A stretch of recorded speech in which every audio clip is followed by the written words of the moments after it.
ওই গো গিন্নি, গেলে কোথায়? আরে দরকারের সময় কোথায় যে যাও কে জানে বাবা। ওহ, কি হলো বলো তো? চেঁচিয়ে একেবারে পড়া মাথায় করে ফেললে দেখছি। চেঁচাচ্ছি কি আর সাথে বলি, সবকিছু তো তোমাকেই গুছিয়ে দিতে হবে নাকি? তোমার কোন জিনিসটা আমি ছড়িয়ে রাখি শুনি? যেখানে যেমনটা থাকার কথা তেমনই তেমনই রাখা থাকে। হ্যাঁ, আহা, সেই গোছানোর কথা কি আমি বলেছি? আমি বলছি যে কয়েকদিনের জন্য আমাকে বেরোতে হবে, তাই পোটলায় প্রয়োজনীয় যা কিছু আছে সেগুলো ভরে ফেলতে হবে তো। সবটাই আমার মেয়েকে ফরমাইশ না করে এই টুকটাক গোছানোর কাজ তো তুমি নিজেই করে নিতে পারো বাবা গোপাল। পারি তো, তবে আপনার মেয়ে কতটা কি পারছে সেটাও তো মাঝে মাঝে দেখে নিতে হবে আমায়, তাই নয় কি? জামাই বাবুর সাথে কথায় পেরে উঠবে না মা। হ্যাঁ, দেখছো না কেমন মুখে মুখে জবাব তৈরি। হ্যাঁ, এই তোমার মুখে কিছুই আটকায় না না? বেশ বেশ বুঝতে পারছি, গুছিয়ে না দিলে তোমার শান্তি হবে না। ওহ, তবে তাই দাও না গিন্নি, কথায় কথা বাড়িয়ে লাভ কি? লাভ না লোকসান সেটা তো এবার তুমি দেখবে বাবা। আমার ছেলেকে এলে বেলে ভাবা, এবার এই ছেলেকে দিয়েই তোমাকে পেঁচে ফেলবো। তুমি যে কদিন থাকবে না সেই সুযোগটাই কাজে লাগাতে হবে। মহারাজকে দেখে যেন মনে হচ্ছে বেশ চিন্তামগ্ন। শারীরিক কোনো সমস্যা হলো না তো আবার? না না, শরীর আমার ভালোই আছে, তবে চিন্তা যা সে তো মনে। কেন মহারাজ, মনের কোণে কি এমন বাসা বাঁধলো নির্জনে? ব্যাস, কবি তবে এবার লেগে পড়বে খোঁজাখুঁজিতে। আমিও তো তাই ভাবছি, এবার ওদের খোঁজে শান্তি সিপাই পাঠাতে হবে কিনা। কাদের কথা বলছেন মহারাজ? আপনার ওই প্রতিনিধি দল? হ্যাঁ হ্যাঁ হ্যাঁ, কোথাও কোনো গোল পাকালো কিনা কে জানে। চিন্তা একটা হচ্ছে বই কি। নবাবের কাছে পাঠিয়েছে ওদের, ওরা যে এখন কি খবর নিয়ে আসে। আসবে নয়, এসে গেছে। আরে আরে, এই তো তোমাদের জন্যই তো অপেক্ষা করছিলাম। যেমন দল বেঁধে গিয়েছিলাম সেইভাবেই দল বেঁধে ফিরে এসেছি মহারাজ। আর কাজের কাজও যা করার করে এসেছি। আরে সেই কাজের কথাটাই তো শুনতে চাইছি। তবে তো আমাকেই বলতে হয় মহারাজ, ভালো খবরটা হলো নবাব কৃষ্ণনগরের সঙ্গে অন্য রাজ্যের ব্যবসায় আগ্রহ দেখিয়েছেন। বাবা, বেশ বেশ বেশ বেশ। তবে এখানেই শেষ নয়, কি কি আমদানি রপ্তানি হচ্ছে সে ব্যাপারে নবাব নজর রাখবেন আর যাচাই করে নেবেন। কি মুশকিল! তাহলে চিন্তা তো একটা রয়েই গেল। চিন্তার কি আছে মহারাজ, এতটা যখন করেই দিলাম তখন বাকিটা না হয় গোপালই সামলে দিক। কোন ব্যাপারটা বলছো মন্ত্রী? ওই যে শুধু কিভাবে নবাবের নজরদারি বন্ধ করা যায় সেটা না হয় গোপাল ভেবে বের করুক। সেই ভালো গোপাল, এই দায়িত্বখানা কিন্তু তোমাকেই নিতে হবে। বেশ, নিলাম মহারাজ। মন্ত্রীমশাই যতই ভাবুন এই দায়িত্ব শুনে আমার মাথায় পড়বে বাজ, তবু এ আর এমন কি কাজ। গোপালের সবটাই ফাঁকা আওয়াজ। একে কয়েকদিন ধরে বাড়ির বাইরে, তারপর ফিরেও যেন ঝামেলার শেষ নেই। মন্ত্রীমশাইয়ের কল্যাণে আবার একটা দায়িত্ব চেপে গেল, কিন্তু এদিকে আবার খালি হাতে ঘরে ফিরলেও গিন্নির মুখ ভার হয়ে যাবে। তাই যাই, বাজার থেকে কিছু কিনে নিয়েই যাই একেবারে। শুধু হবে হবে করলে হবে না, কবে হবে সেটা আজ জানাতেই হবে। না হলে আজ আর ছাড়াছাড়ি নেই, জবাব দাও, জবাব চাই। আর না হলে আমাদের মোহর আমাদের ফেরত চাই। আহা, কি মুশকিল! আমি কি পালিয়ে যাচ্ছি নাকি? হ্যাঁ, সব দিকটা দেখে বুঝে তবে তো জানাবো বলেছি। তুমি পালাতে চাইলেই কি আমরা পালাতে দিচ্ছি নাকি? কিন্তু ওকে ধরেছো কেন সেটাই তো জানা হলো না, সেই কথাটাই আগে বলো দেখি। ওই তো গোপাল দাদা নিজেই এসে গেছে। জানি না বললে তো হলো না, তুমি তো সবটাই জানো। এই লোকটি ওর কাছ থেকে মোহর নিয়েছিল, কিন্তু টাকাটা দিতেই বেঁকে বসেছে। সে না হয় বুঝলাম, কিন্তু আমি এই কথাটা জানবো কি করে? বারে, তুমি জানবে না তো জানবেটাকে? ইনি তো তোমার নাম করে মোহর চেয়েছেন আমাদের কাছ থেকে। হ্যাঁ, তুমি যখন এসেই গেছো তখন আর ওর মুখ থেকে কেন, তোমার মুখ থেকেই শুনি। বলো দেখি, আমাদের চাকরির কি ব্যবস্থা হলো বলো। চাকরি? কই এই ব্যাপারে কিছুই তো আমি জানি না। এখন জানি না বললে তো চলবে না, তুমিই তো নাকি রাজসভায় চাকরি পাইয়ে দেবে, তাই ওর কথায় বিশ্বাস করে আমরাও অর্থ দিয়েছি ওকে। হ্যাঁ মানে না না মানে ওই আর কি, ওই চাকরি কি আর এমনি এমনিই পাওয়া যায়, তাই আর কি। তাই তুমি গ্রামবাসীদের কাছ থেকে অর্থ আদায় করবে, হ্যাঁ? আর তোমরাও সবাই শুনে রাখো, কেউ যেন ভুলেও ওর কথায় বিশ্বাস করো না। আমার কিন্তু এই ব্যাপারে কোনো দায় নেই। আমাদের একটা কিছু ব্যবস্থা না করে দিলে আমরাও ছাড়বো না।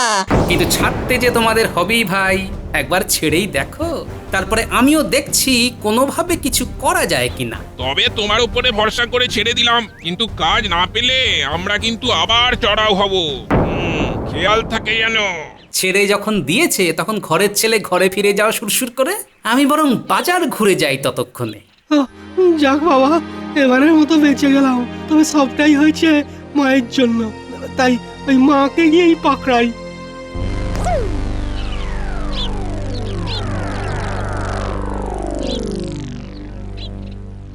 মুখটা অমন ভার করে ঢুকছিস যে, মেজাজটাও কেমন খিঁচড়ে আছে বলে মনে হচ্ছে।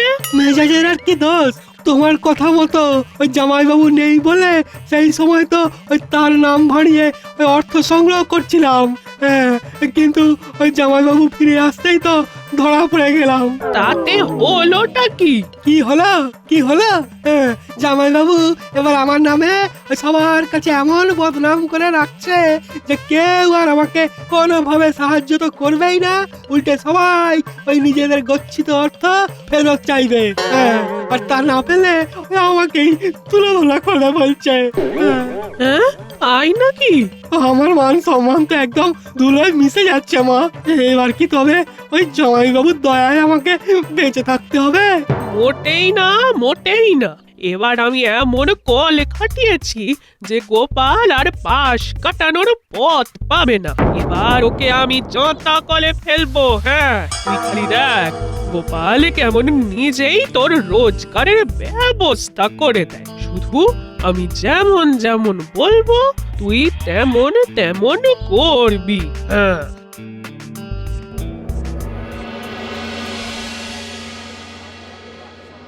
আমাদের চুপ করে বসে থাকলে হবে না, কিছু একটা করতে হবে।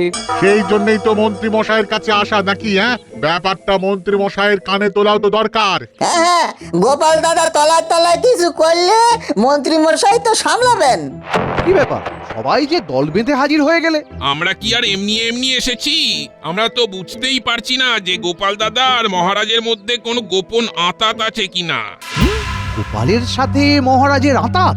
না না না না না, এবারে তো একটু নড়ে চড়ে বসতে হচ্ছে। ব্যাপারটা একটু খুলে বলো তো দেখি। সবটাই তো এখন খোলাখুলি। গোপাল দাদা শ্যালককে দিয়ে মহারাজের কাছে চাকরি দেওয়ার নাম করে অর্থ আদায় করছে।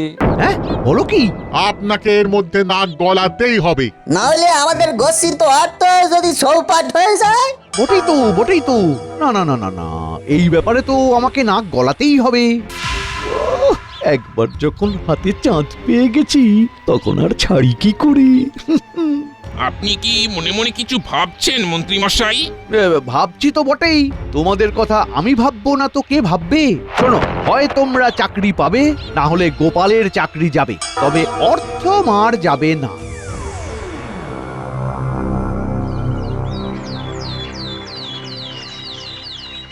এবার মনে হচ্ছে মন্ত্রীরও গোপালের রোগ লেগেছে। আসবো আসবো করছে, কিন্তু এসে আর পৌঁছচ্ছে না। মন্ত্রী মশাই 5 কাজের মানুষ, তাই কখন কোথায় দেরি হয়ে যায় তা কি আর আগে থেকে বলা যায়? বিলক্ষণ কর্মই তো মন্ত্রী মশাইয়ের ধর্ম। উনি নিশ্চয়ই সব কাজ মিটিয়ে এক্ষুনি চলে আসবেন। আর একটু অপেক্ষা করুন। অনেক তো হলো, এবার না হয় মন্ত্রী মশাইকে তৈলমর্দন করা বন্ধ করুন। হ্যাঁ হ্যাঁ, আলোচনাটা অন্যদিকে চলে যাচ্ছে। তাহলে গোপাল, তুমি বলো, নবাবের ব্যাপারটা নিয়ে কিছু কি ভাবলে? বলো গোপাল, এর সঙ্গে রাজ্যের আর্থিক সমৃদ্ধি জড়িত। রাজ্য সমৃদ্ধ হোক না হোক, গোপাল তো হচ্ছে, তাহলেই হবে। এই তো মন্ত্রী মশাই এসে গেছেন, আর এসেই মনে হচ্ছে একটা বোমা ফাটাবে। এইসব কি বলছো মন্ত্রী? ঠিকই তো বলছি মহারাজ, গোপাল এখন নিজের আখের গোছাতেই ব্যস্ত, তাই রাজ্যের কথা ওর না ভাবলেও চলবে। ব্যাপারটা একটু খোলসা করো দেখি। গোপালের শ্যালক মোহর নিয়ে মহারাজের কাছে চাকরি দেওয়ার প্রতিশ্রুতি দিয়ে বেড়াচ্ছে। গোপালই বলুক না রাজ্যে এইসব কি হচ্ছে। তাই নাকি? তাহলে তো গোপালেরও কিছু নগদ আমদানি হচ্ছে। গোপাল রোজগারের ভালো উপায় বার করেছে। হ্যাঁ, শ্যালক নিচ্ছে আর গোপাল পাচ্ছে। ছি ছি ছি গোপাল, এসব কি হচ্ছে? শেষে কিনা এইভাবে অর্থ সংগ্রহ করতে শুরু করলে? মহারাজ, আপনিও বিশ্বাস করেন যে আমি এরকম করতে পারি? এ সবই আমাকে না জানিয়েই হয়েছে মহারাজ। হ্যাঁ, তুমিও বোঝাবে আর মহারাজও বুঝে যাবে। বাহ, চোর তো সব সময় বলে আমি চুরি করিনি। না না গোপাল, যা রটে তার কিছুটা তো ঘটেই বটে। বুঝতে পারছি মন্ত্রী মশাই খোলা জলে মাছ ধরতে নেমে পড়েছে। এখন প্রতিবাদ করেও কাজ হবে না। দেখুন মহারাজ, দেখুন দেখুন, আর গলার জোর নেই, এখন কেমন বিড়বিড় করছে দেখুন দেখুন। শোনো গোপাল, এই প্রচারের দায় কিন্তু তোমাকেই নিতে হবে, আর এই ব্যাপারে যাবতীয় ঝক্কি ঝামেলা তোমাকেই সামলাতে হবে। তাই হবে মহারাজ।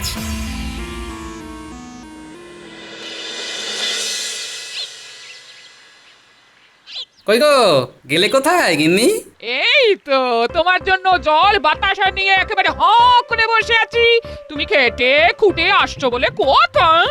হাঁটা বন্ধ করে এবার তোমার গুণধর ভাইকে একবার ডাকো দেখি।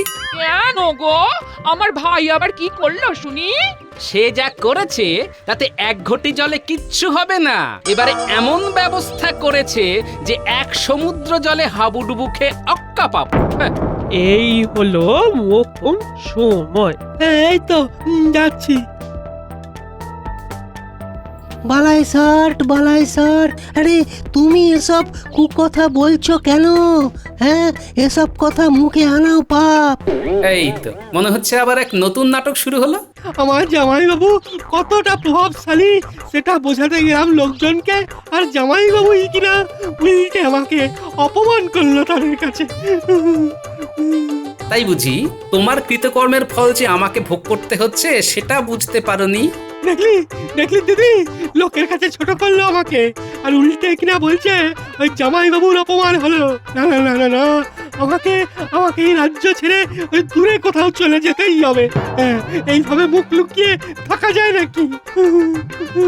তাই যাও না, দেখি কেমন মুরদ, যত সব ফাঁকা আওয়াজ।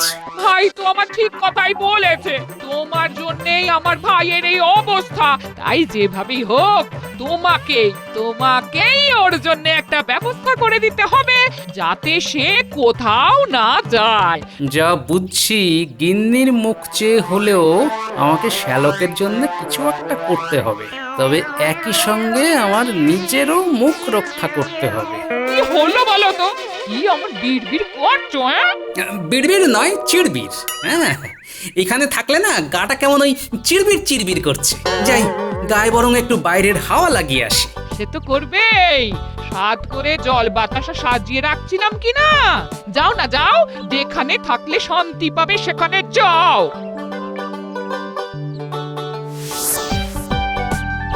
এই তো এইখানে ছাওয়াতে বসে বরং মাথাটা ঠান্ডা করে ভাবি কি করা যায় এখন।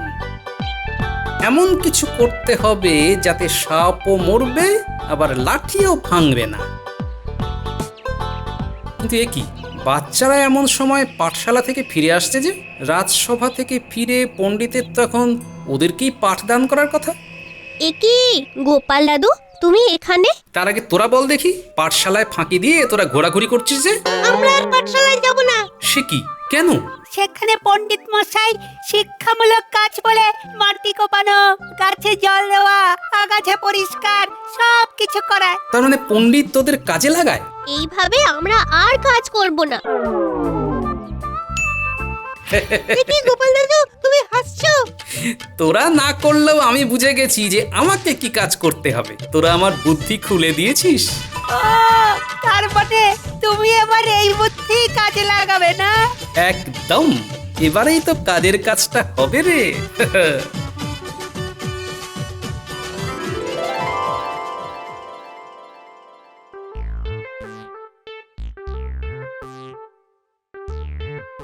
এ কি বাবা গোপাল, মনটা কেমন ফুটফুর ফুটফুর করছে মনে হচ্ছে। আপনার যখন মনে হচ্ছে তখন করছে নিশ্চয়ই। কিন্তু কেন করছে সেটা তো জানতে পারছি না। তার থেকেও যেটা জানা বেশি জরুরি সেটা হলো যে আমি তোমার জন্য কাজ জুটিয়ে ফেলেছি। রে দেখলি তো কি বলেছিলাম আমি। আর শুধু শ্যালকের জন্যই নয়, চাকরি দেবে বলে শ্যালক যাদের কাছ থেকে মোহর নিয়েছিল তাদের জন্য ব্যবস্থা করে ফেলেছি। ও মা, তাই নাকি? তাদেরকেও গিয়ে বলে দাও ভাই যে তাদের জন্যও কাজ জুটিয়েছি, সবাই যেন তৈরি থাকে। তৈরি হবে, কিন্তু কিসের জন্য? বারে সবাইকে কাজের জায়গায় নিয়ে যেতে হবে যে, কাল সকাল সকাল বেরিয়ে পড়বো তাহলে সবাইকে নিয়ে। হ্যাঁ হ্যাঁ, আমি এক্ষুনি গিয়ে সবাইকে খবর দিচ্ছি। সবাই একেবারে ঠিক সময় জড়ো হয়ে যাবে। হ্যাঁ,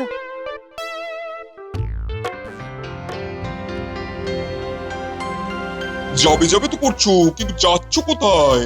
এই তো মানে যাচ্ছি তো, কিন্তু কোথায় যাবো জাহাপানা? নজরদারি ঠিক মতন হচ্ছে কিনা সেটা দেখতে যেতে হবে না? হবেই তো মানে হচ্ছেই তো।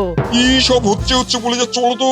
মানে প্রহরী মোতায়েন করা আছে না জাহাপানা, কৃষ্ণনগর থেকে যে সম্পদ যেখানেই পাঠাক না কেন আপনাকে এড়াতে পারবে না জাহাপানা। বাবা, বেশ বেশ বেশ বেশ, এবার কৃষ্ণচন্দ্র জব্দ হবে, ঘোড়া ডিঙি আর ঘাসটি খেতে পারবে না।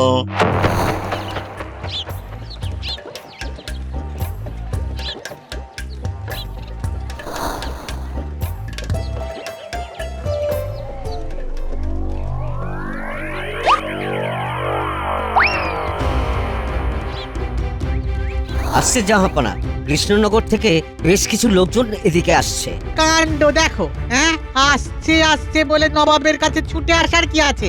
যাও যাও যাও, গিয়ে পাকড়াতে পারছো না কেন? যাও। সেই তো, যাও গিয়ে আটকাও, তারপর না হয় উজিরকে নিয়ে আমি নিজে যাচ্ছি পাহারার জায়গায়। চলো উজির, তৈরি হয়ে নাও। আমি তো তৈরি আছি জাহাপনা।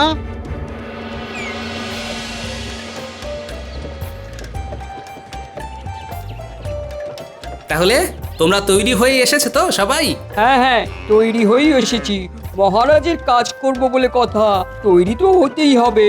কিন্তু মহারাজের কাজ বলে আমাদের একেবারে মুর্শিদাবাদে নিয়ে চলে এলে যে। কাজ কি এখানেই করতে হবে? আমি তো সেই কথাই ভাবছি। এবার যে আমাকেই সবার কাছে জবাবদিহি করতে হবে। আহা, মহারাজের কাজ কি শুধু কৃষ্ণনগরেই আছে? এই রাজ্য ওই রাজ্য কত দিকেই তো ছড়িয়ে আছে। তোমরা যেখানেই যাবে সেখানেই মহারাজের প্রতিনিধি। এই থামো থামো থামো, তোমাদের এখন খানা তল্লাশি চলবে। জাহাপনার হুকুম আছে। নবাবের হুকুম যখন, তখন হুকুম তো তামিল করতেই হবে। হ্যাঁ, তার মানে আমরা কি চোর না ডাকাত যে তল্লাশি করবে? হ্যাঁ, তা বলে আমাদের দেখতে হবে না গাড়িতে করে কি আসছে? কি সম্পদ রপ্তানি হচ্ছে কৃষ্ণনগর থেকে সেটা তো জানতেই হবে। সব সম্পদই তো আপনার চোখের সামনে আছে জাহাপনা। কি সম্পদ? কেন, এই যে মানব সম্পদ। এটা কেমন হলো? তাহলে বুঝিয়েই বলি, মানুষের চেয়ে বড় সম্পদ আর কি হয় জাহাপনা? মানুষ তো সব কাজে লাগে। তাই তুমি গাড়ি বোঝাই করে মানুষ নিয়ে এসেছো? একদমই তাই। আমার শ্যালকের নেতৃত্বে বাকি লোকজনকে নিয়ে পড়শি রাজ্যে যাচ্ছি। এরা সবাই সেখানে কোনো না কোনো কাজ করবে। যা বুঝলাম তাতে তো তোমাদের যেতে দিতে হবে। কিন্তু এক্ষুনি নয়। কারণটা কি শুনি? নবাব বাহাদুর নিজে মুখেই বলেছিলেন যে সম্পদই যাক যাচাই করে দেখবেন। তাই এইসব মানব সম্পদও ঠিকঠাক কিনা সেটা বেশ কিছুদিন রেখে বুঝতে হবে। এই বেশ ফাঁপড়ে পড়ে গেছি মনে হচ্ছে। বেশ তো, এবার নয় বলে ফেলেছি বলে এদেরকে কোনো না কোনো কাজ দিয়ে দেখবো। তবে এরপর থেকে যাচাইয়ের আর কোনো দরকার নেই। কিন্তু মুখের কথায় যে কাজ হবে না জাহাপনা, আপনাকে একেবারে লিখে দিতে হবে যে আর নজরদারি করবেন না। কিন্তু তাই বলে আমরা এখানে কাজ করব, তা কি করে হয়? হতেই হয়, না হলে যে কথার খেলাপ হয়। সবাই কাজ করবে বলে কথা দিয়েছিলে, এবার এখানে এই নবাবের নজরদারিতে তোমরা কাজ করবে। এবার তো তাই করতে হবে মনে হচ্ছে। না হলে নবাবই বা আমাদের ছাড়বে কেন? হ্যাঁ হ্যাঁ, তোমরা তোমাদের কথা রাখো এবার। আমি কিন্তু নিজের কথা রেখেছি। মহারাজ কৃষ্ণচন্দ্রের পক্ষ থেকে তোমাদের চাকরি নবাবের কাছে করে দিয়েছি। তাহলে জাহাপানা আপনার কথা মতো একবার বাজিয়ে দেখি। এই মরেছে, কাজ করতে এসে তো একেবারে মাথায় বাজ পড়বে মনে হচ্ছে। কি হলো? গোপালের কোনো খবর পাওয়া গেল? আছে তো মহারাজ, খবর পাওয়া গেছে যে বেশ কিছু লোকজন নিয়ে ওই গোপাল মুর্শিদাবাদের দিকে গেছে। সে কি? গেছে নয়, গেছিল বলুন। আর এবার ফিরেও আসছে, তবে দলবল নিয়ে নয়, একা। কিন্তু তুমি গেলেই বা কেন, আর ফিরেই বা এলে কি জন্যে? এই যে মহারাজ, এই ফরমানখানা আনতে। এটা তো নবাবী ফরমান মনে হচ্ছে। একেবারে তাই মহারাজ। নবাব লিখিতভাবেই জানিয়েছেন যে আর তিনি কৃষ্ণনগর থেকে রপ্তানি হওয়া বাণিজ্য সম্পদের উপরে নজরদারি করবেন না। সে কি? কিন্তু এমন চমৎকার হলো কি করে? খুবই সহজ মহারাজ। মানব সম্পদকে কাজে লাগিয়ে আমার শ্যালকের নেতৃত্বে গ্রামবাসীরা নবাবের কাছে গিয়ে তার প্রয়োজনীয় কাজে হাত লাগাবে। এর ফলে তারাও চাকরি পেল, আর আমার শ্যালকও টের পেল সে যদি ডালে ডালে যায় তবে তার জামাইবাবু চলে পাতায় পাতায়। সত্যি গোপাল, তোমার তুলনা নেই। তাহলে আমার কথার দাম আছে বলছেন? আলবাত আছে, নিশ্চয়ই আছে। জয় মহারাজ কৃষ্ণচন্দ্রের জয়।